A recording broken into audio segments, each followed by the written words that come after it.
هذه التمريرة تغطية دفاعية وليد وخاطئة وصلت على اليمين، خطيرة السوداني والسوداني تمريرة يا إلهي،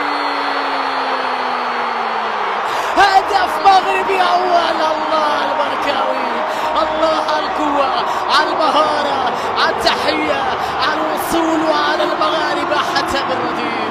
يا لها من كرة جميلة، سجل منتخب المغرب الهدف الأول في هذه القمة العربية بعد أن خطف طارق السوداني الكرة، وكريم البركاوي اللي تألق في ملاعب المملكة ويعرف كل صغيرة وكبيرة عن الأندية السعودية ولاعبيها.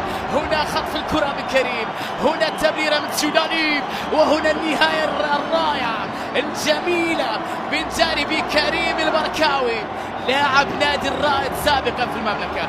خطأ فادح من الدفاع بين عبد الاله بوشل ثم السوداني، تمرير البركاوي يا ولد، النهاية رائعة والهدف الأول 1-0 لأسود الأطلس لكي تستمتع بعد ذلك بهذه القمة.